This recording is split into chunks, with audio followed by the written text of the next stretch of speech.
ce matin, j'aimerais qu'on puisse continuer notre étude sur l'islam et le christianisme. Et on avance dans l'historique de Mahomet. On va terminer cette section-là aujourd'hui.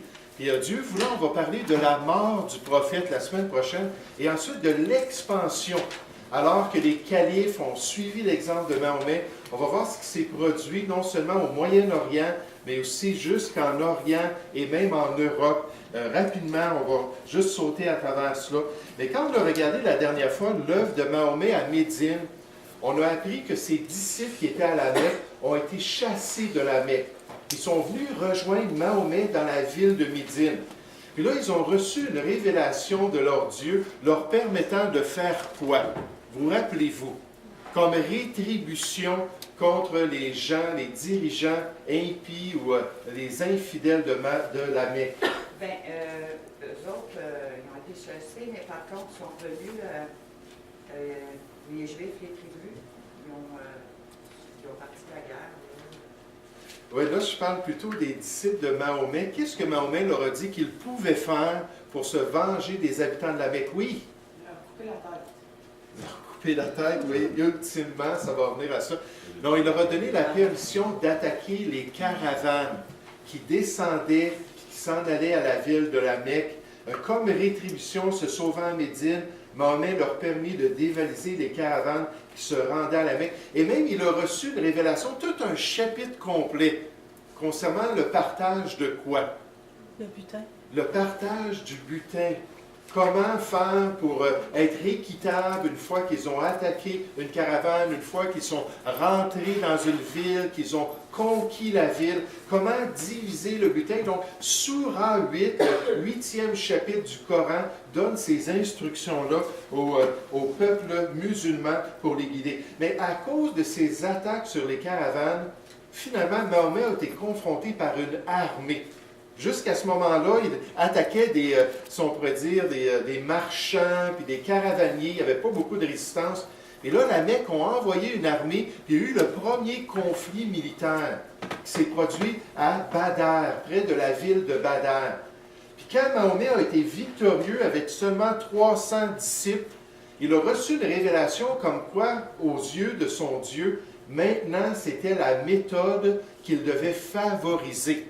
Pour l'expansion de son œuvre, Dieu l'appelait à devenir un dirigeant militaire.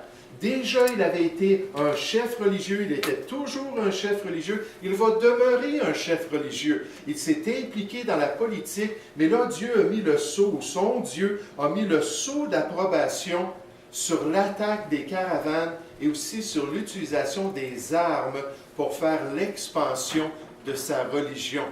Puis Mahomet est devenu convaincu que c'était son rôle maintenant et aussi le rôle de ses disciples qui devaient suivre son exemple et qui devaient utiliser l'épée pour répandre leur foi et pour pouvoir répandre leurs armées à travers le monde. Puis d'ailleurs, lorsqu'on regarde les 14 siècles de l'islam, environ 14 siècles, on s'aperçoit que la majorité des gens ont interprété les instructions du Coran comme leur donnant le devoir d'utiliser les armes, cet aspect-là du jihad, pour pouvoir imposer la foi. C'est vraiment la compréhension islamique traditionnelle qui ressort des écrits et des pratiques des musulmans à travers l'histoire. Donc, l'interprétation qu'on donne en ce moment dans ce cours-là, ce n'est pas quelque chose qui est farfelu lorsqu'on regarde l'histoire de l'islam. Lorsqu'il considérait les instructions du Coran, comme Soura, le chapitre 9, verset 29, qui dit « Combattez ceux qui ne croient ni en Allah, ni au dernier jour, au jour dernier, qui n'interdisent pas ce que Allah et son messager ont interdit, qui ne professent pas la religion de la vérité parmi ceux qui ont reçu le livre jusqu'à ce qu'ils versent la capitation. » Ça, c'est le jizya. C'est la taxe que les gens devaient payer par leurs propres mains après s'être humiliés. Donc, Mahomet a vu ce rôle-là, il a pratiqué cela, puis ensuite, alors qu'il était à la Mecque, il a reçu une instruction concernant les tribus juives. Il a appris que finalement, ils étaient des ennemis. Benu Kouressa, Benu Nadir, Kenuka, Nadir et Kouressa, qu'ils étaient des ennemis, des alliés des gens de la Mecque. et qu'il devait les exterminer. Et c'est exactement ce que Mahomet a fait, non seulement dans la ville de Médine, mais aussi dans l'oasis juif de Kébar. Il est rentré dans cette oasis fortifiée, il a réussi à conquérir cette oasis, puis détruire les tribus qui habitaient dans cette oasis-là. Et je répète cela parce que c'est très important de comprendre cette stratégie-là, de voir comment Mahomet a établi ce modèle-là. Et lorsqu'il était faible, il a fait une alliance de paix avec ses tribus juives, mais lorsqu'il a été fort, il les a détruits. Il les a vraiment anéantis. Ça, c'est le Houdna. C'est cette tactique-là que les musulmans vont utiliser. Un auteur dit concernant le Houdna, il dit le Houdna, c'est le besoin de tromper l'ennemi, les kafirs, les infidèles.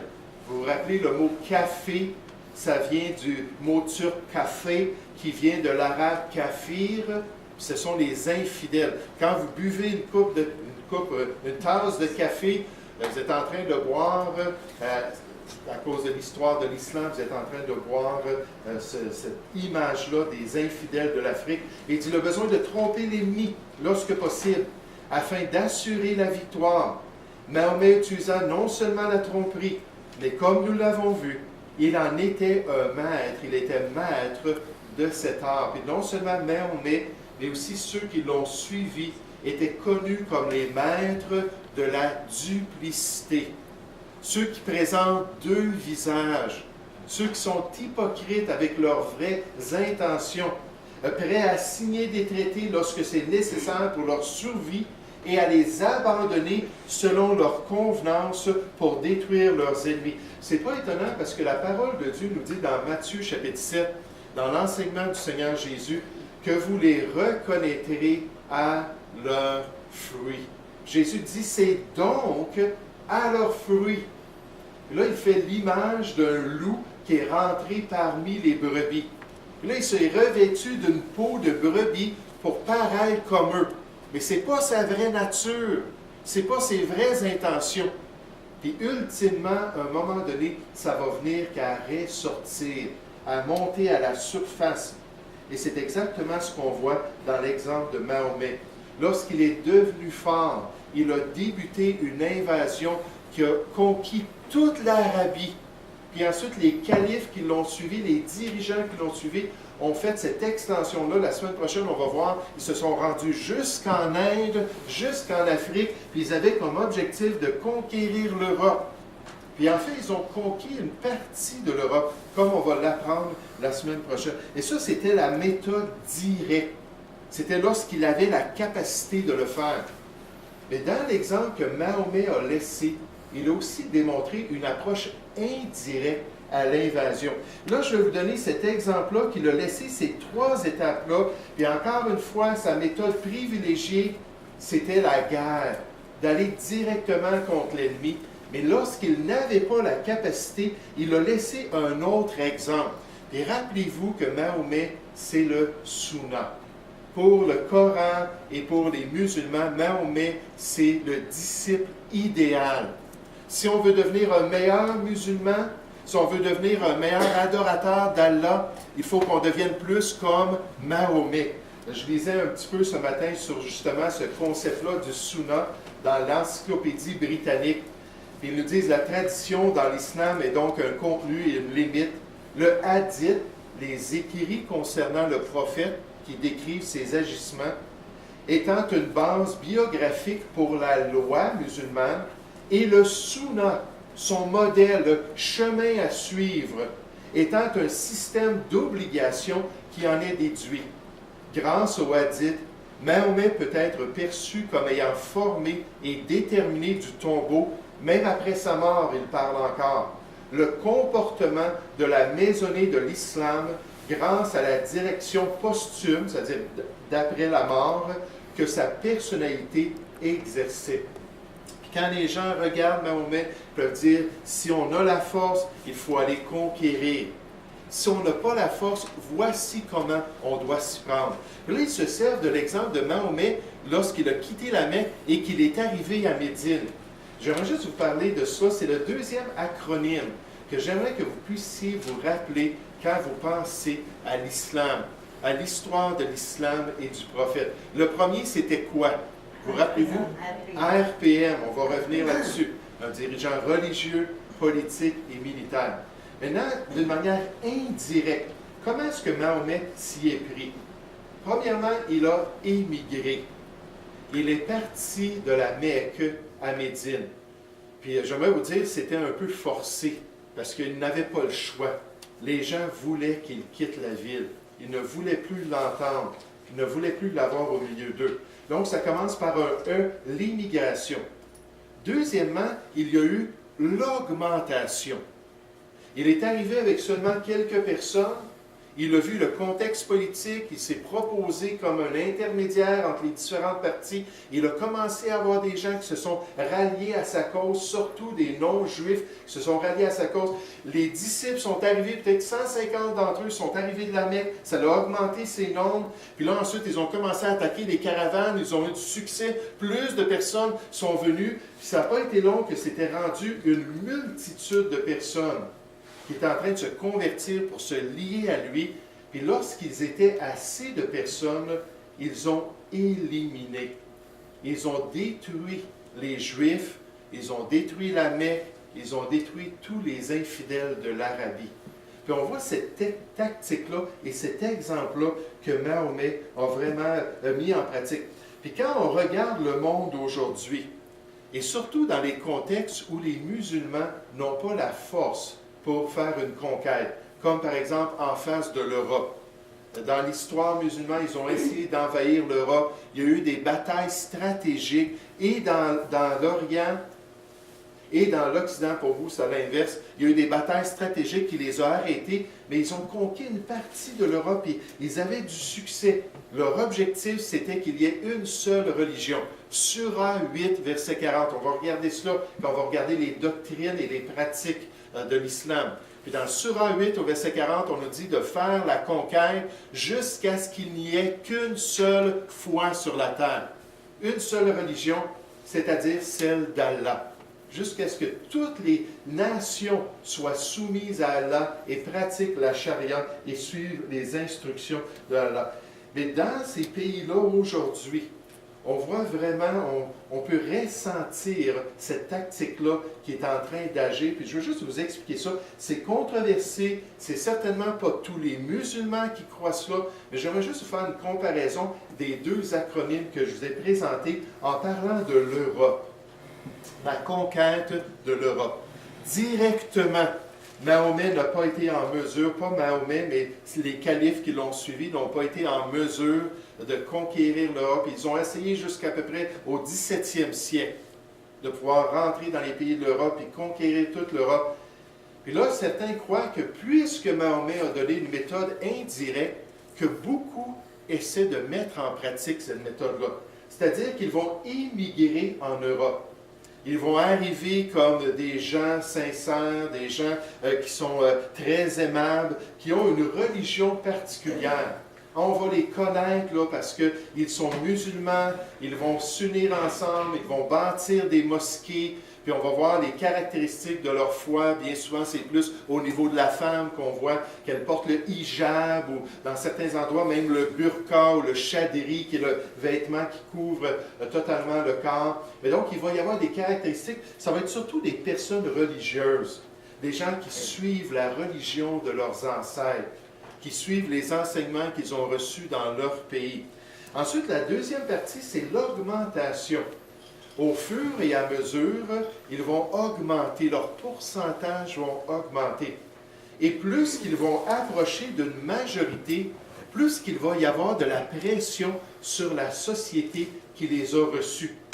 Plus qu'il va y avoir une pression pour qu'il y ait des changements au niveau politique, au niveau social. On va commencer à demander qu'il y ait une incorporation de la charia dans certaines des causes qui vont impliquer surtout les musulmans, mais encore plus tard, lorsqu'ils approchent de la majorité, qui va impliquer tous les citoyens du pays. Puis cette augmentation-là peut venir de deux sources. Premièrement, de l'immigration. Puis dans nos pays d'Europe, on a besoin d'immigrants, comme ici en Amérique du Nord. Pourquoi? D'après les sociologues, ça prend au moins 3 enfants par famille pour maintenir une société. Puis si les familles en moyenne n'ont pas 3 enfants, là, je ne sais pas c'est quoi les statistiques au Québec, à un moment donné c'était 1,5. Peut-être c'est plus rendu dans les alentours de 2, peut-être 2,2. Mais parce qu'on a eu une explosion d'enfantement, n'est-ce pas? Mais je ne sais pas c'est quoi les statistiques, mais si une société n'a pas 3 enfants en moyenne, ils sont obligés de faire venir des gens. Pourquoi? Parce que la société va vieillir, puis il n'y aura pas assez de monde pour faire fonctionner la société, pour payer les pensions, puis continuer le travail. Donc, au Québec, on reçoit environ 45 000 immigrants par année. Comme en Europe, ils reçoivent des immigrants. Donc, ça, c'est une des manières qu'ils vont augmenter. Maintenant, il y a une deuxième manière qui est plus controversée, c'est au niveau de la procréation. Les gens vont essayer d'avoir des grosses familles, vont essayer d'avoir beaucoup d'enfants, plus que les habitants de souche. Pourquoi? Pour pouvoir un jour devenir majoritaire. Vous savez, à un moment donné, je regardais les statistiques ici au Québec, et on s'apercevait que les Québécois de souche, c'est-à-dire des gens qui sont nés au Québec, que leurs parents sont nés au Québec, leurs ancêtres sont nés au Québec, les Québécois de souche deviennent de plus en plus minoritaires. Parce qu'on a l'immigration de d'autres pays, et bien souvent, ces gens-là ont plus que 1,5 enfants par famille. Et avec ça, ça augmente progressivement leur nombre. Si on appelle ça, ce n'est pas un mot dans la langue française, on appelle ça le fécondisme. C'est une théorie, le fécondisme. C'est la pratique d'encourager volontairement l'accroissement du taux de naissance ou de natalité d'un groupe particulier dans le but d'augmenter ses constituants par rapport aux autres groupes et par conséquence son influence politique. On a juste à penser au Québec, l'histoire du Québec. Puis comment on disait aux Québécois anciennement que c'était bon d'avoir de grosses familles, parce que s'il y avait de grosses familles, il y allait y avoir une Église forte et une société forte. Puis on encourageait cela. Ma grand-mère, lorsqu'elle s'est mariée à l'âge de 17 ans, avait la conviction qu'elle devait avoir un enfant par année, tant qu'elle le pouvait. Puis à l'âge de 17 ans, elle est tombée enceinte. Elle a eu son premier enfant. Puis là, ça a continué à chaque année jusqu'à ce qu'elle ait 5 enfants et qu'elle soit très, très malade. Puis là, elle était affaiblie et malade. Puis là, son mari puis son médecin lui disaient, écoute, il faut vraiment que tu fasses attention, que tu te reposes au moins une année. Puis elle a dit, je vais aller voir mon prêtre, puis je vais lui demander conseil. Puis elle est allée voir le prêtre, puis il a dit, tu sais qu'on t'a enseigné que ça prenait un enfant par année. Il dit, aie confiance en Dieu. Tu vas avoir au moins 12 enfants, c'est certain. Puis Dieu va te donner une longue vie. Donc, elle a refusé d'être prudente dans la prochaine année. Elle est tombée enceinte. Elle a eu son 6e enfant. Puis après l'accouchement, elle est décédée. Mais on voit comment est-ce que c'était une mentalité, même ici dans l'histoire du Québec. Pour pouvoir augmenter les Québécois de souche, pour pouvoir peut-être s'opposer aux anglophones qui contrôlaient l'industrie puis le commerce. Bien, c'était une théorie.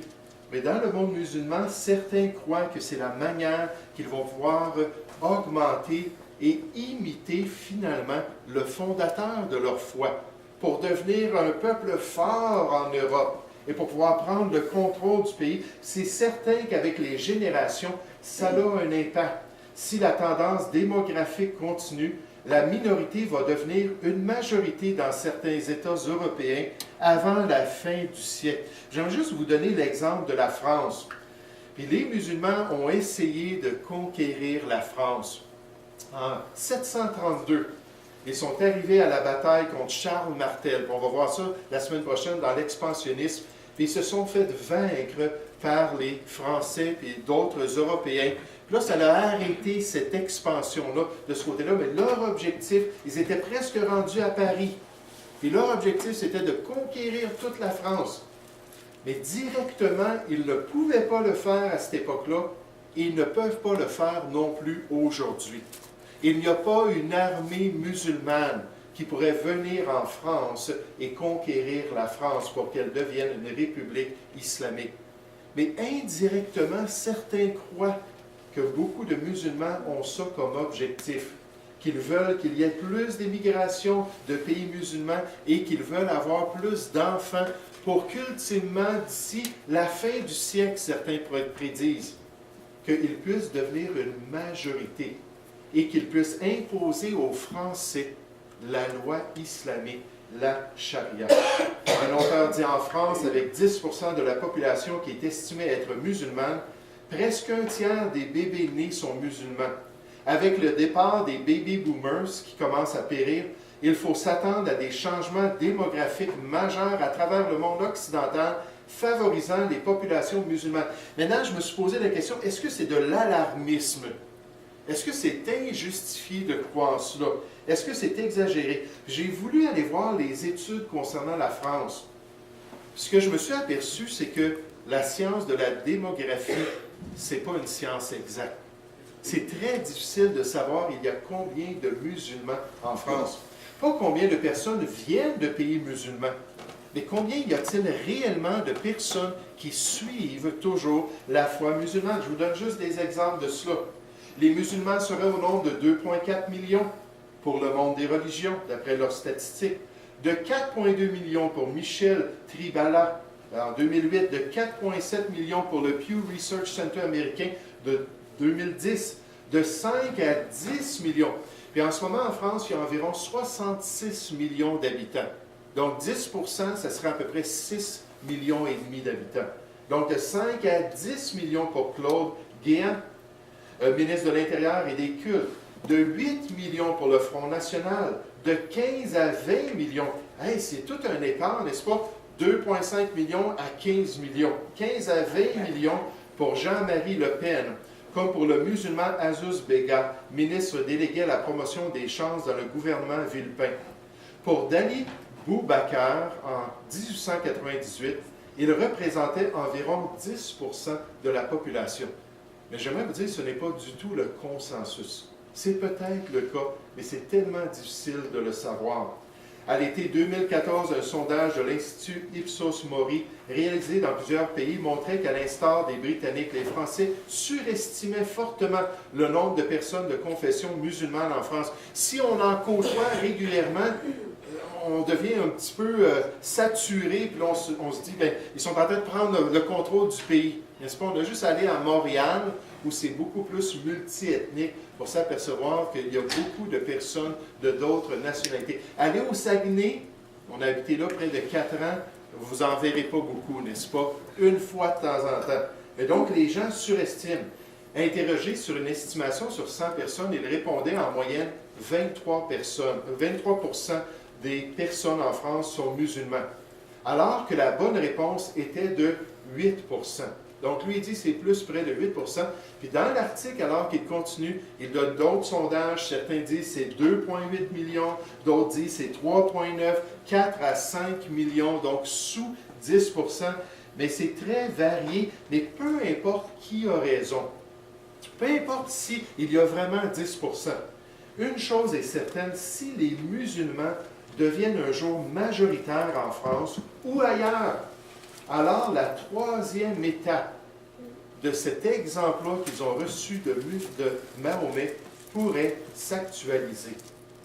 Là, ils pourraient devenir majoritaires, ils pourraient faire élire leur propre gouvernement et ils pourraient imposer leur foi.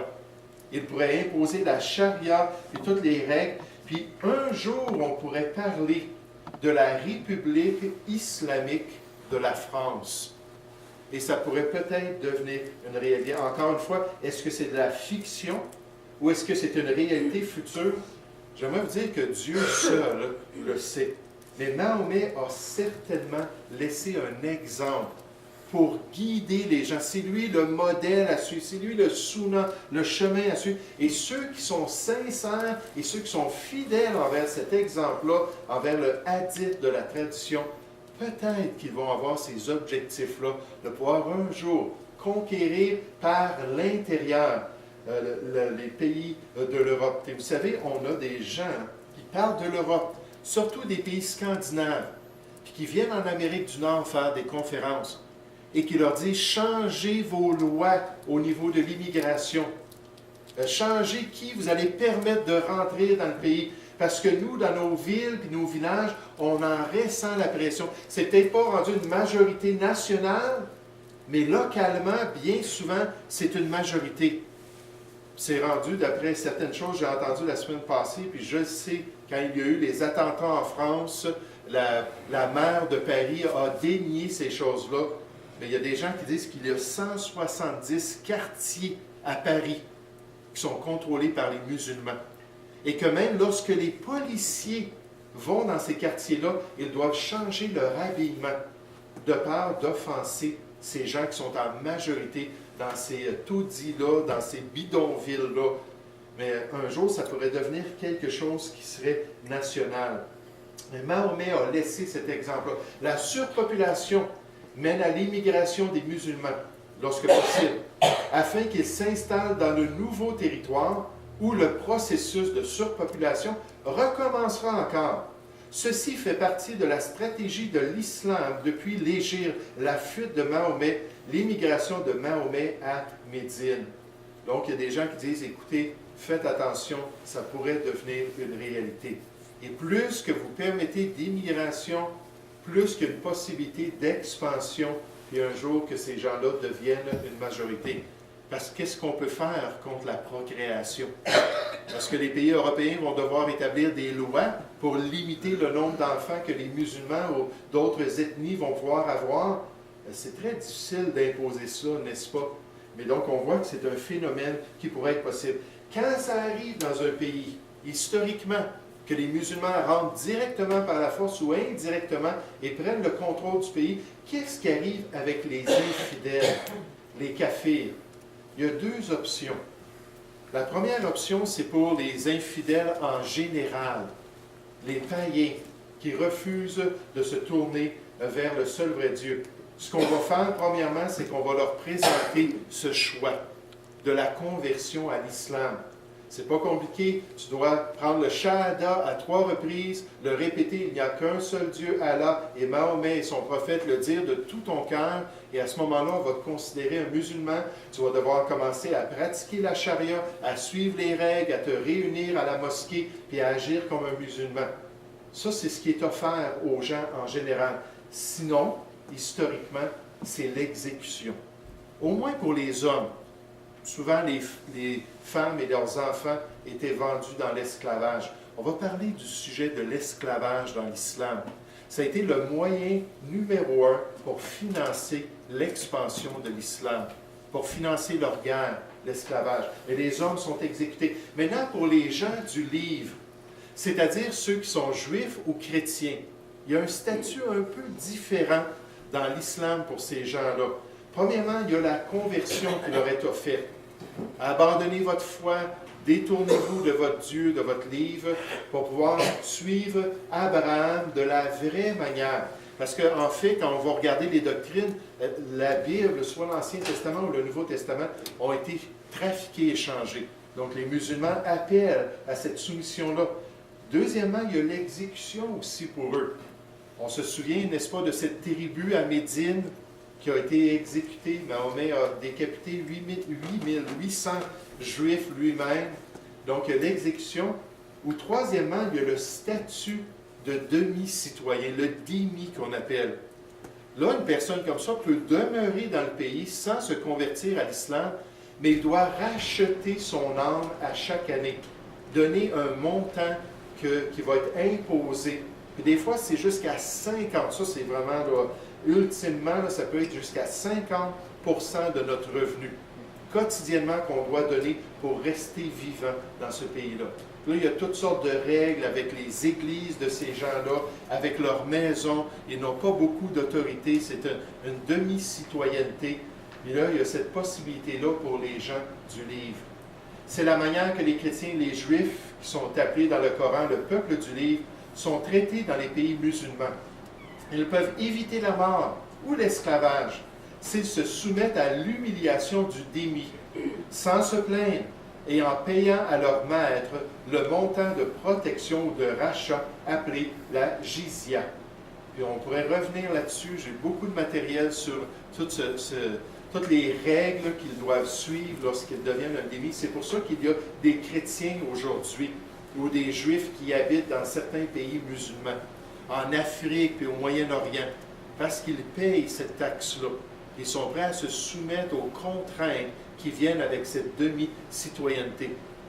Mais lorsque c'était une invasion directe, j'aimerais vous dire, c'était mieux que la mort, n'est-ce pas? Et beaucoup d'entre eux préféraient continuer à adorer Dieu dans leur vie privée. Une des choses, c'est qu'ils n'ont pas le droit de faire de prosélytage. Ils sont arrêtés automatiquement s'ils essaient de prêcher l'Évangile et de convertir des gens. Mais donc, ils se mettent sous ce statut de démis. RPM, ça c'est la méthode qu'on voit dans l'exemple de Mahomet qui était plus direct. Un être religieux, un dirigeant politique militaire. Toute l'Arabie est tombée. EAE, lorsqu'il est allé à Médine, son exemple indirect qui a amené la capitulation de Médine. Il a immigré là-bas. Il a augmenté progressivement ses forces. Et dernièrement, il a anéanti les gens. Il a éliminé les gens de la communauté là-bas parce que c'était ce qu'il avait appris de son Dieu. Donc, c'est deux tactiques qu'il faut retenir, qui sont une possibilité. Est-ce que tous les musulmans veulent suivre ça? Non, je ne crois pas. Mais Dieu seul le sait. Et donc, encore une fois, ça nous aide à mieux comprendre la stratégie. La semaine prochaine, on va parler, Dieu voulant, de la mort de Mahomet, puis ensuite de ce que les califes qui l'ont suivi ont fait. On va voir que la pratique du sunna, c'était une réalité concrète pendant des siècles. Et parmi des générations de musulmans, et des dizaines de millions de personnes ont péri à cause de cette pratique. Et je ne sais pas ce qui va arriver avec Mahomet devant le tribunal, le grand trône blanc un jour. Dieu seul est juste, mais son influence a eu un impact majeur et continue à avoir un impact sur le monde d'aujourd'hui. On va s'arrêter avec ça, on va continuer la semaine prochaine.